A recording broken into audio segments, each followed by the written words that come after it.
Next up, I want to introduce Liz Ruiz. She is at Deloitte. She's an attorney by training, and she's going to talk to you about the RuizHopper Tech Media Lab.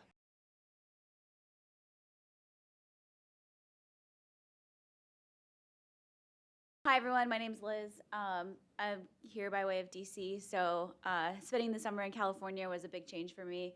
Everyone thought that I would move to San Francisco and never ever want to come back. But it turns out that my dietary restrictions, my fast walking, and my type A-ness are very cut out for DC.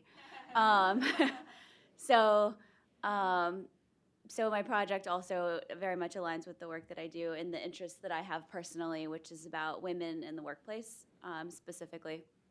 And so what I did was built this website in collaboration with some of my colleagues at the lab who are not here today, Hopper Tech Media Lab, and it's a tech policy and career website. And it took a lot of different forms throughout the summer. Luckily, Betsy was like very gracious, giving me the time to ideate through all of it. But basically, I was inspired by John Oliver and his like irreverent tone, but also his ability to sway the masses and get everybody on board for like he's really good at having a call to action, but also really funny and irreverent. And so I tried to like mimic that tone a little bit on my website, but then it morphed into more of a career-driven website over time, and so it's got a mix of both. But we'll talk about that in a minute.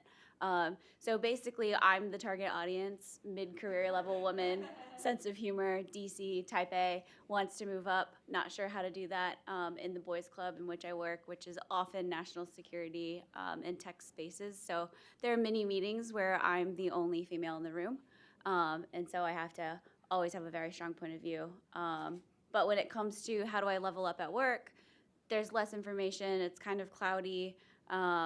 It's often me calling my friends and we're talking about it on the phone, and it's the blind leading the blind. Because some of them are a nonprofit, a lot of them are attorneys or former attorneys, because I guess former attorneys, people who are non-practicing, are probably the happiest kind of attorneys. But our experiences don't always translate, and so we're just like taking stabs at giving each other advice and like how to move up at work. And so I put on my consultant hat this summer and thought about how would I think through this from that perspective. So we'll talk about that in a minute. But basically, the website's called hoppertechmedialab.org, which, if you want to get real techie and geeky, is HTML. So very clever there. And it's broken up into the two parts. The WW is Women at Work, and then we have the blog section. But let's talk about why. Why did I do this? So being in Silicon Valley, I saw a lot of the tech bro culture. It's like a whole thing there. Companies spend a lot of time trying to attract young tech talent. They have like Patagonia and Boss tech gear. Like there's backpacks with like certain logos. It's a whole thing. There's like oat milk on tap. It's a mecca, you guys. You would never even know. But there's a huge gender issue. So all these companies are trying to get top talent, and they're not even thinking about women. And so what I wanted to do is highlight some of those issues. There aren't enough women working in tech. Only 12% of the engineer positions at Silicon Valley startups are held by women. The women who are there are earning less money. The venture capitalists are giving less money to the companies run by women than to men. And then women are leaving, so we can't be shocked by that, right? They're paid less, they're not getting the exciting roles, and then they're leaving whenever they are there. So studies show, I spent a lot of time researching, they show that companies with gender parity actually fare better than companies without. And then we also have better ideas, right? Was it Megan was talking about the cameras that don't pick up on different skin tones? So we need all those perspectives, and we're missing the female perspective in a lot of this. So what I did was, we'll talk about the Women at Work section of my website. It's got two components. One is for employers and the other is for employees. And this is an approach that I made for employers. When I was trying to do a lot of research on the data, I learned that there is giant data gaps. A lot of people aren't even tracking. So I was like, okay, so let's back up. Like, we can't analyze the data that doesn't exist. So why don't we encourage companies to measure their data? So I came up with this approach called MAP, Measure, Assess, and Plan. So I want companies to start measuring the data about gender diversity and inclusion in their spaces, and then start analyzing that and then make a plan based on that data. And so I just put together like a simple framework. It hasn't been tested or anything. This is very fast summer. But want to encourage companies, if they're not tracking data on gender diversity, to start doing so. And on the website, there's a lot of resources that they can go to. Companies are already doing this. Some are doing it really well, so don't reinvent the wheel. But wanted to just kind of put all of that in one place and then give an easy framework for companies that are trying to do this. And so if I were to talk to a company, this would be the next steps that I want them to do, is like commit to making change and having an inclusive workforce. Appoint a champion, because nothing gets done if nobody's in charge of it. And then start collecting that baseline data so that we can make progress. And then in addition to that, because I am my own audience, I was thinking, what would I do at work and what would I encourage my friends to do? And that's build a community. I feel very isolated sometimes, which don't tell my employer, but like I want to have a community where women can talk to each other and work together and tap those leaders that they're not getting the FaceTime with to come talk to them about their experiences and help break down the barriers of the boys club, especially in tech. And so the impact is clear. You would be able to progress in your career. There, you'd build camaraderie. There's accountability. So if you were to think about, how do I move up in my career, and then you have these measured meetings every month to make sure you're staying on track with your goals. So the impacts are numerous, but I labeled this Build Your Own Collective, BYOC. Collective is really hot if you're on Instagram right now, so it all fits in with that. And then on the website, there's different, like I put together a framework for young women, mid-career level women to build this collective in their workplace as well.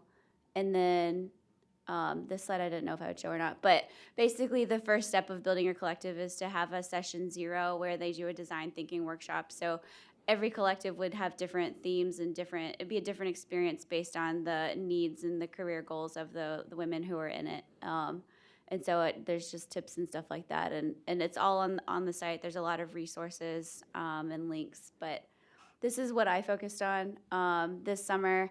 If you go online, there's a lot more jokes. Some of them are maybe trying really hard. I never built my own memes before, and now I can do it.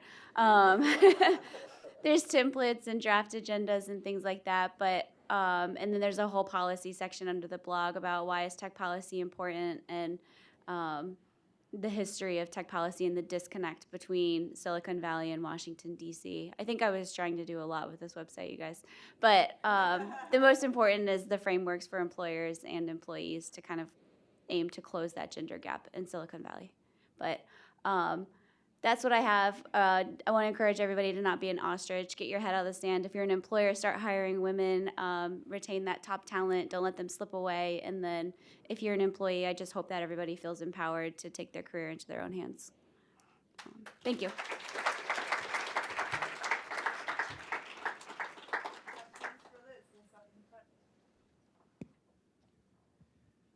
Thank you. One of the things you mentioned in the idea of a collective was as a group reaching out to people inside the company you viewed as leaders, and then essentially it sounded like you said summoning them to come talk to you. And then on the slide, I want to hear a little bit more about that.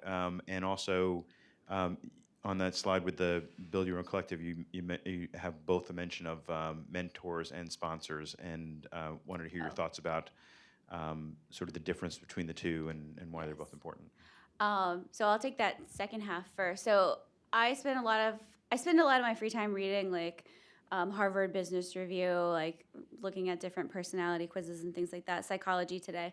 It's just like a personal passion, and so this was easy to pursue because of that. But I read this book about forget mentors, you need a sponsor, and I had never even heard that before. I'm first generation college student. Like everything I've done, my parents weren't there to help me. I didn't have their network or anything, and so I think it's super important to have a sponsor. I have a lot of mentors and people above me who I can go to and ask for advice, but there's nobody who I feel like I'm their protege or they're taking like an invested interest in being my advocate and being in the room to make sure that like what I need is being met. So I think it's very important. And then I don't remember the first half of your question. About the idea of the collective sort of calling people to... Yeah, so I think that one of the challenges with women, and I think it's with retention, is they don't feel seen and heard a lot of times with tech particular, so 12% of engineers are females. There's more females in the company. There's 20% of tech is females. So what are they doing? They're like in the admin roles and things like that. There's a stat, I think it was like a whole bunch of women over age 35 are stuck in junior roles. So they're not getting the face time with the leaders. And there's probably a lot of reasons why. And maybe that's where the employers can come in and like start assessing the situation. Like, why aren't these women feeling heard? Or why aren't we promoting them? Are we biased or whatever? But yeah, I think access to leadership should definitely be part of it, because it's an easy way to tap on somebody, have them talk for 10 minutes, and then start a conversation and get that FaceTime and have them know who you are. Thank you.